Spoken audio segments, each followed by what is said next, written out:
नमस्कार. आवाज माझा वृत्तवाहिनीत आपल्या सगळ्यांचं स्वागत. वेळेच्या काही ठळक घडामोडींकडे. नवनिर्वाचित भाजपा ठाणे शहर अध्यक्षपदाचा संदीप लेले यांनी औपचारिकरित्या भार स्वीकारला.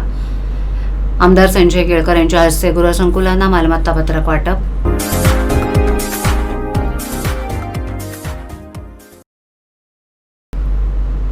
नवनिर्वाचित भाजपा ठाणे शहर अध्यक्ष संदीप लेले यांनी औपचारिकरित्या अध्यक्षपदाचा भार स्वीकारलाय. ठाण्यात पार पडलेल्या या कार्यक्रमात भाजपाचे अनेक वरिष्ठ पदाधिकारी आणि कार्यकर्ते मोठ्या संख्येने उपस्थित होते.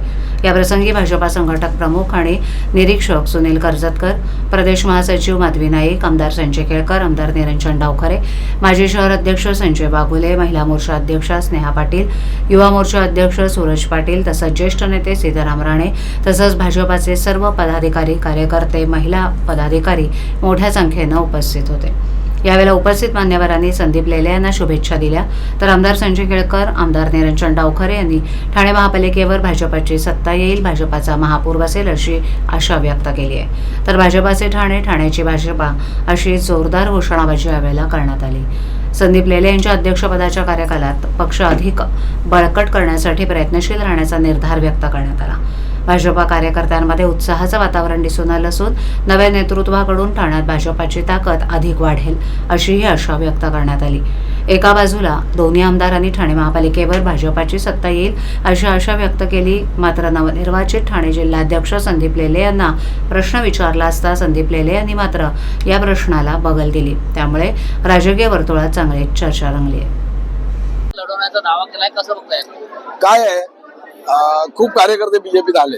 पहिल्यांदी मोजके लोक होते, आता अख्ख्या ठाणे शहरामध्ये जवळजवळ 1400 बूथ आहेत. तर 1400 पैकी 1200 बूथवर आमचे कार्यकर्ते आहेत. सर्व पॅनलमध्ये आमचे कार्यकर्ते आहेत. आता 23 नगरसेवक सिटिंग आहेत. उरलेल्या जागी देखील बऱ्याचशा कार्यकर्त्यांना लढायची इच्छा आहे आणि त्यामुळे स्वाभाविकच जास्तीत जास्त लोकांना लढायला मिळावं ही नक्कीच सर्व कार्यकर्त्यांची इच्छा आहे आणि ती शेवटी पक्षाच्या नेत्यांना मान्य करावी लागेल असं सगळ्यांचं म्हणणं आहे. तर ठाणे हा सेनेचा बालेकिल्ला आहे, भाजपचा महापौर बसेल ना, का नाही बसणार? महाराष्ट्रात भाजपचा मुख्यमंत्री होईल हे 2014च्या आधी कोणी बोललं होतं का? त्यामुळे काय होणार काय नाही होणार हे बरोबर नाही. जनता सर्वोपरी आहे. जनतेला वाटलं की भाजपचा महापौर करावा तर जनता महापौर भाजपचा करेल, का नाही करणार? महाराष्ट्रात जनतेने भाजपचे 2 वेळा मुख्यमंत्री केले. फडणवीस साहेबांना लोक विरोधकांनी टार्गेट केलं, त्यांना असं दाखवलं की त्यांच्यामध्ये काही क्षमता नाही, पण त्याच फडणवीस साहेबांना 132 सीट देऊन महाराष्ट्राचं मुख्यमंत्री केलं ना जनतेने. ज्या महाराष्ट्र काँग्रेसचा गड होता तर 2014 साली देखील सगळ्यात मोठा पक्ष म्हणून भाजप पुढे आला. मग ठाण्यात काय नाही होणार? वेगळं काय आहे? सगळं तेच आहे, तीच माणसं आहेत. आम्हाला नीट काम करायला लागेल. आम्ही नीट काम केलं तर लोक आमच्याबरोबर येईल. आम्ही कुठे कमी पडत असतो तर लोक येणार नाहीत. आमची जबाबदारी आहे ती. महापौर आमचा बनवणं आणि लोकांनी मतं देणं ही आमची जबाबदारी आहे. आम्ही ती पार पाडू. आमदार केळकर यांच्या हस्ते यशस्वीनगर येथील गृहसंकुलांना मालमत्ता पत्रक वाटप करण्यात आलं. त्यांच्या प्रयत्नानं यशस्वीनगर येथील या गृहसंकुलांना मालमत्ता कार्ड मिळाले. येथील रहिवाशांनी आमदार केळकर यांचे मनोभावे आभार व्यक्त करून केळकर केवळ तुमच्यामुळेच आम्हाला 7/12 मिळाला आणि प्रॉपर्टी कार्ड मिळाले, न्याय मिळालाय, आमच्या घरातील टांगती तलवार दूर झाली आहे अशा भावना या रहिवाशांनी बोलताना व्यक्त केल्या. भाजपाचे निलेश पाटील यांनी याबाबत आमदार केळकर यांच्याकडे पाठपुरावा केला होता. या जनसंवाद कार्यक्रमात दादर येथील वृत्तपत्र विक्रेत्यांनी आमदार केळकर यांचा सत्कार केला. मुंबईच्या फुटपाथवरील अनधिकृत फेरीवाल्यांमुळे या वृत्तपत्र विक्रेत्यांवर कारवाई होत होती. आमदार केळकर यांच्यामुळे या वृत्तपत्र विक्रेत्यांना आता कोणीही त्रास देत नाही. त्यामुळे दादरवरून येऊन त्यांनी केळकर यांचा सत्कार केला. ठाण्याचे आमदार संजय केळकर हे नागरिकांच्या समस्या जाणून घेण्यासाठी, त्या सोडवण्यासाठी दर सोमवारी आणि शुक्रवारी ठाण्याच्या भाजपाच्या कोपट कार्यालयात सकाळी 10:30 ते 1 पर्यंत उपस्थित असतात. या उपक्रमाला नागरिकांचा उदंड असा प्रतिसाद मिळतोय. विविध तक्रारी या उपक्रमात नागरिक आमदार केळकर यांच्याकडे घेऊन येत असतात. यावेळेला विविध तक्रारींची 45 निवेदनं आमदार केळकर यांच्याकडे प्राप्त झाली. वर्तकनगर पोलीस स्टेशन अंतर्गत विषय वर्तकनगर दोस्ती रेंटलमधील रहिवासी पालिका कर्मचारी पैसे घेऊन अनधिकृत गाड्या लावणं, कंत्राटी कामगार, सफाई कामगार विषय, बाधित होणारी दुकानं, पुनर्वसन, पाणी विषय, विविध पोलीस स्टेशन अंतर्गत विषय, अतिक्रमण, अनधिकृत बांधकामं, बदली विषय, वृक्ष प्राधिकरण विषय, ठाणे महानगरपालिका कर्मचारी विषय, माजिवडा प्रभाग समिती अंतर्गत विषय अशा विविध विषयातील निवेदन आमदार केळकर यांना देण्यात आली. कळवा हा आमदार जितेंद्र आव्हाड यांचा बालेकिल्ला समजला जायचा, मात्र आता त्याच आव्हाडांच्या बालेकिल्ल्याला शिंदे गटानं सुरुंग लावून उद्ध्वस्त केलाय. शरद पवार गटाच्या कळवा विभागातील जवळपास सर्व माजी लोकप्रतिनिधींना शिंदे गटात सामील करून घेतलं गेलंय. मात्र आमदार आव्हाडांनी याबद्दल एक चकार शब्दही काढलेला नाही. त्यांनी आता कळवा नाक्यावर भला मोठा बॅनर लावून निष्ठा माझी शक्ती या 3 शब्दात गयारामांसह शिंदे सेनेला उत्तर दिले. त्याचबरोबर त्या बॅनरवर कळव्यातील जनतेला हा माझा संदेश म्हणून भावनिक साद घातली. ठाणे महापालिका कार्यक्षेत्रात ठाकरे गट आणि शरद पवार गटातील माजी लोकप्रतिनिधींना आपल्या पक्षात खेचण्याची रस्सीखेच सध्या शिंदे गट, अजित पवार गट आणि भाजप या महायुतीच्या पक्षांमध्ये सुरू आहे. गेल्या 2.5 वर्षात म्हणजे राजकीय भूकंपानंतर ठाकरे गटातील माजी लोकप्रतिनिधींना शिंदे गटानं टप्प्याटप्प्यानं आपल्या पक्षात सामील करून ठाकरे गटाला धक्का देण्याचं काम सुरू ठेवलंय. मध्यंतरी अजित पवार गटानेही शरद पवार गटातील माजी लोकप्रतिनिधींना सामील करून तो पक्ष फोडण्याचं काम केलं, तर भाजपही इतर पक्षातील माजी लोकप्रतिनिधींना आपल्यात सामावून घेत आहे. दरम्यान कळव्यात कमळ फुलवण्याचे प्रयत्न भाजपकडून सुरू झाले होते, पण त्याचपूर्वी शिंदे सेनेनं एकाच बाणात दुहेरी निशाणा साधून आव्हाडांचा बालेकिल्ला आणि भाजपाचं कमळ फुलवण्याचं स्वप्न धुळीस मिळवलंय. शिंदे सेनेनं कळव्यातील आव्हाडांच्या प्रमुख शिल्लेदारांना आपल्या पक्षात सामावून घेतल्यानंतर आमदार आव्हाड काहीतरी बोलतील अशी शक्यता होती, पण त्यांनी भाष्य न करता भला मोठा बॅनर कळवा नाक्यावर लावून कळवावासियांना निष्ठेचा संदेश देताना थेट काळजालाच जणू हात घातलाय, अशी चर्चा राजकीय वर्तुळात सुरू झाली.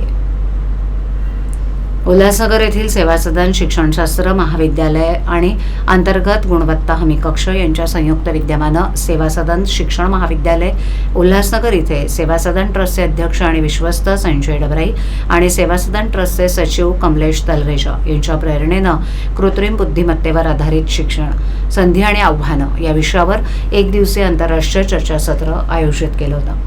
चर्चासत्राच्या सुरुवातीला विद्येची देवता माता सरस्वतीच्या प्रतिमेचं मान्यवरांनी पूजन केलं, तर सेवा सदनाच्या विद्यार्थ्यांनी सुमधुर आवाजात सरस्वती वंदना आणि विद्यापीठ गीत सादर केलं.